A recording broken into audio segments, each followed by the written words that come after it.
40 tahun lalu, kami memulai perjalanan kami untuk menyediakan kebutuhan pasar di Indonesia dalam penyediaan alat pelindung diri.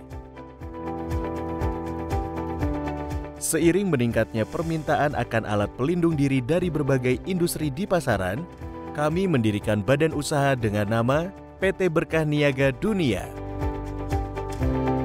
untuk dapat memenuhi kebutuhan dalam bidang industri.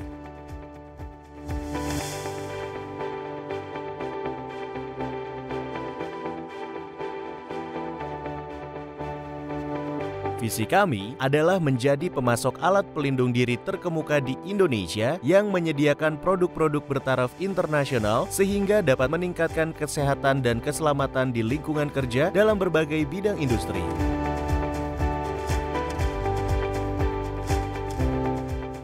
Berkat Safety hadir sebagai bentuk dedikasi kami untuk menyediakan alat pelindung diri yang berkualitas tinggi, sehingga keselamatan dan kesehatan di dunia industri dapat terus ditingkatkan.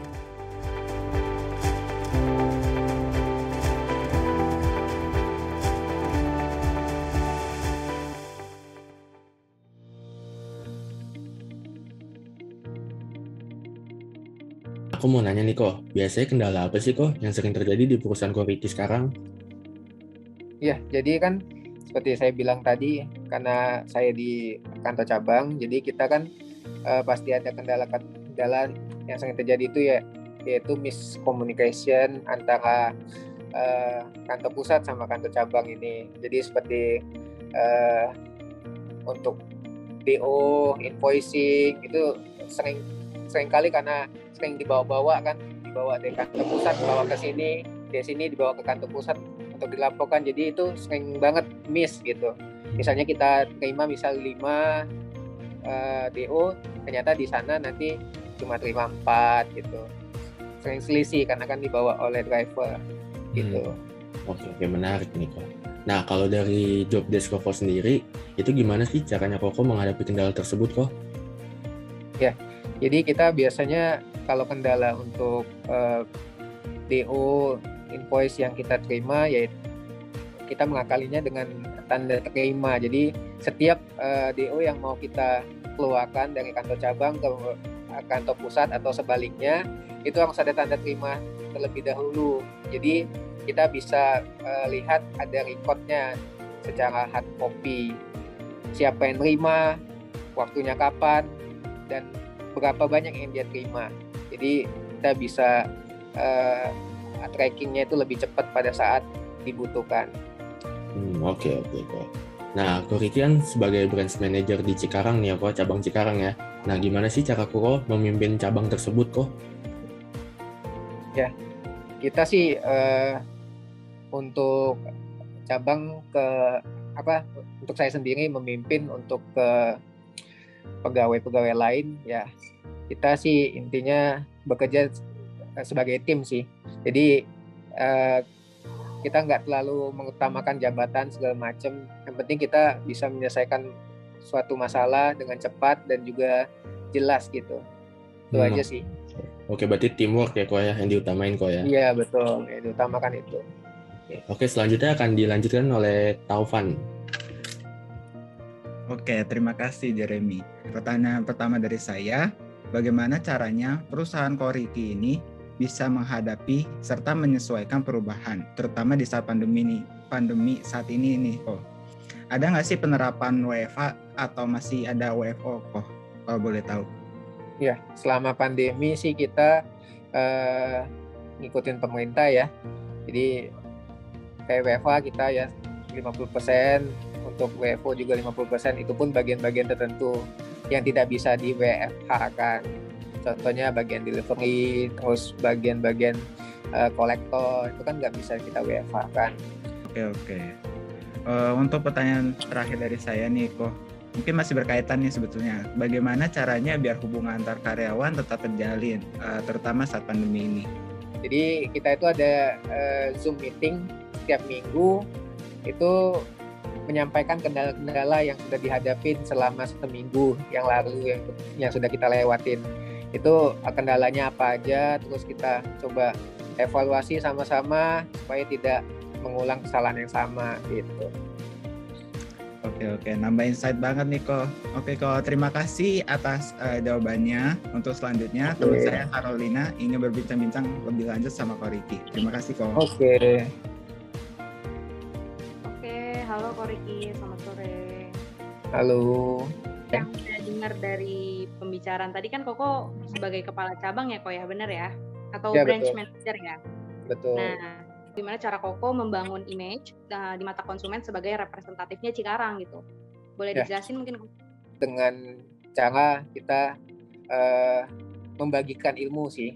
Jadi ilmu-ilmu yang dimana mengenai standar-standar yang harus dipakai, APD apa aja yang harus berstandar, jadi kita mengubah mindset mereka itu untuk APD itu harus dipakai supaya tidak terjadi kecelakaan, itu demi mereka sendiri supaya mereka bisa pulang ke rumah dengan selamat gitu.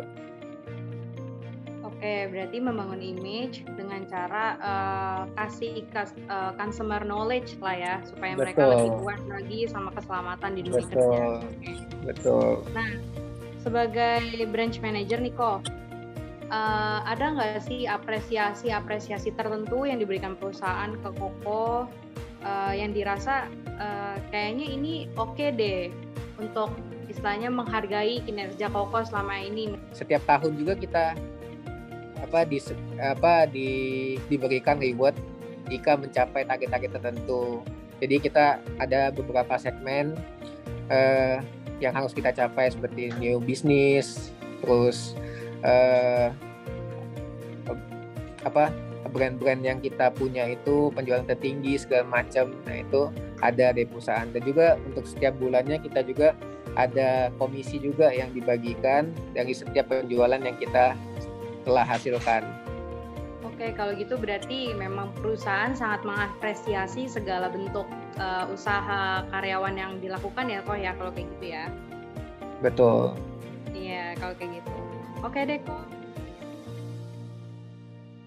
Kira-kira selama bekerja ada nggak sih Pak kendala yang mungkin mengganggu atau bagaimana selama bekerja?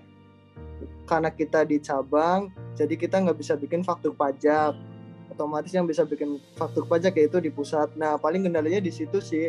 Kita harus kayak minta dulu di kantor pusat gitu. Jadi kita nggak bisa langsung hari itu juga jadi. Kadang kita harus menunggu lama gitu. Kendalanya paling di waktu doang sih.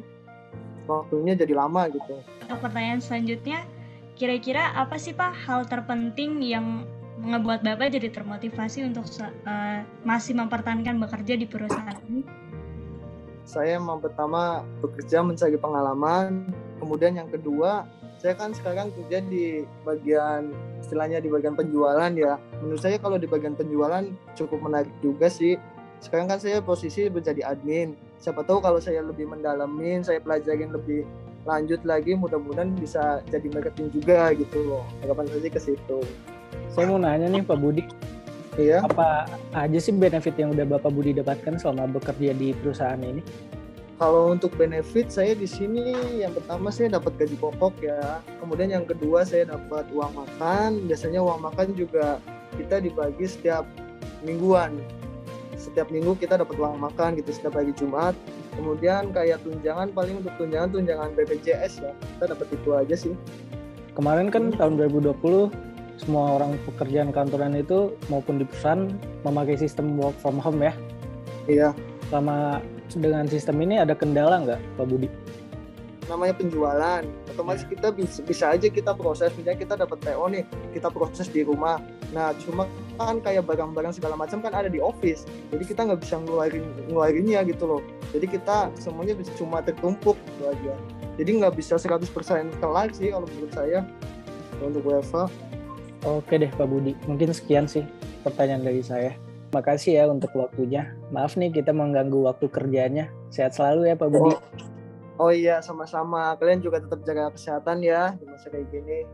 Terima kasih Pak Budi. Terima kasih Pak Budi. Iya.